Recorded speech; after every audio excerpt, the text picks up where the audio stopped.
E aí, gente, hoje a nossa aula de história, nós vamos estar falando sobre o Brasil, né? O Brasil, África de todos. A África, ela é um continente muito grande e ela está dividida em vários países. E cada país tem povos com costumes e línguas diferentes, certo? E então, quando os portugueses chegaram ao Brasil, eles encontraram os indígenas. E algum tempo depois, eles trouxeram os africanos, os negros, como escravos para trabalhar no Brasil. Quando eles chegavam ao Brasil, eram vistos apenas como escravos negros e eles eram considerados todos iguais. Cada uma dessas raças, branca, indígena e negro, foi de grande importância para a formação do povo brasileiro. Cada raça contribuiu com seus costumes, com os hábitos, com o vocabulário e etc. na construção do Brasil. Então, na época da colonização, houve uma mistura de raças.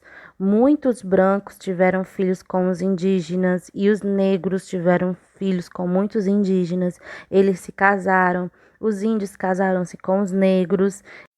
Então, essa mistura de raça ela não parou por aí, né?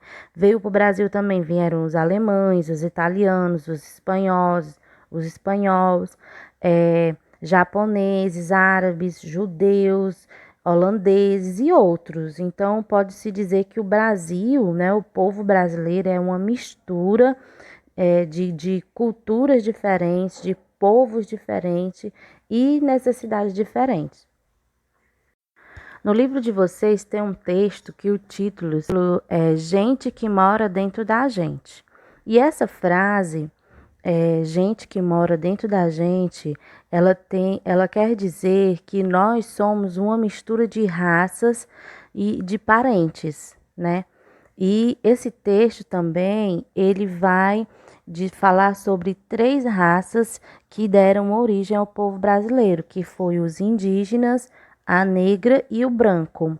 E qual é a influência negra no Brasil?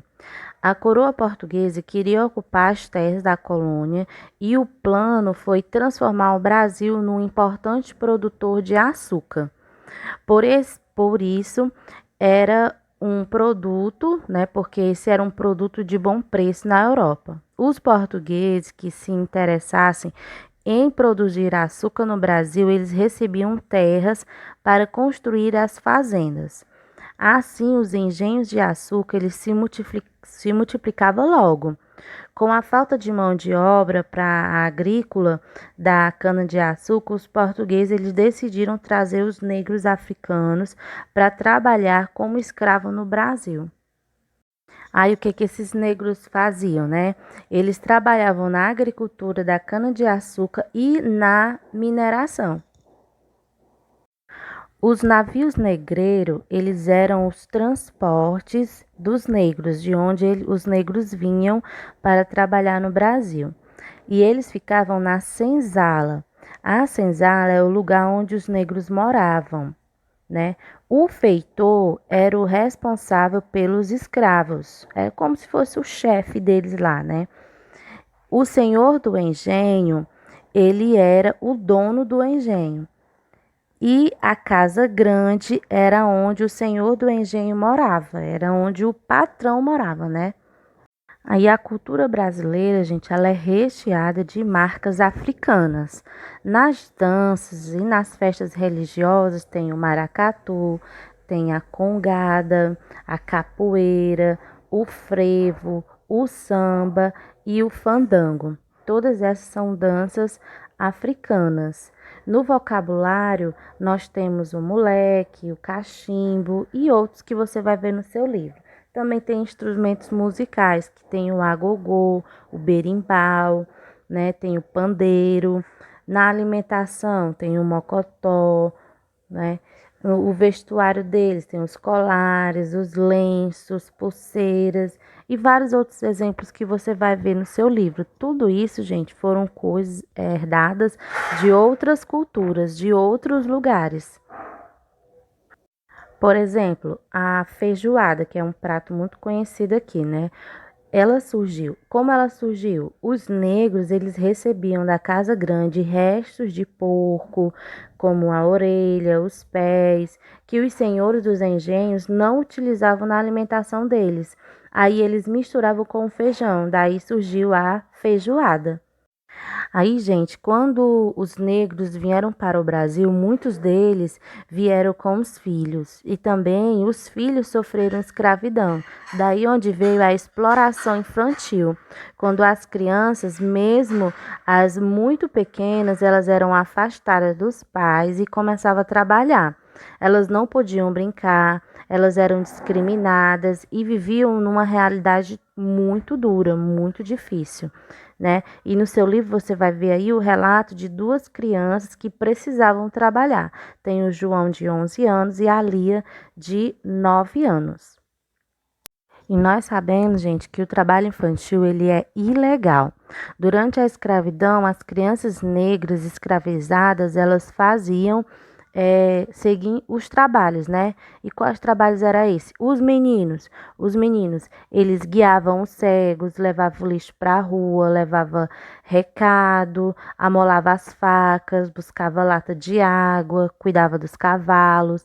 As meninas ajudavam na cozinha, costurar, lavar prato, cuidar da limpeza da casa, varrer o quintal, né?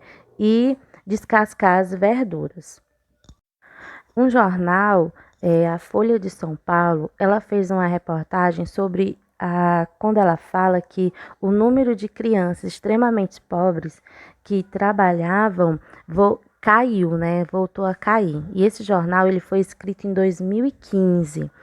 Então, de acordo com essa reportagem, o que estava ocorrendo é que o trabalho de crianças em jornadas degradantes praticamente acabou, graças às ações do Estado brasileiro, desde 1990. Quem fez essa reportagem foi a Mônica Bergamo, em 19 de novembro de 2015. Na época da reportagem, ela tinha a função era misturar o desenvolvimento social e o combate à fome. E daí, gente, surgiu um documento, que é a Declaração dos Direitos das Crianças.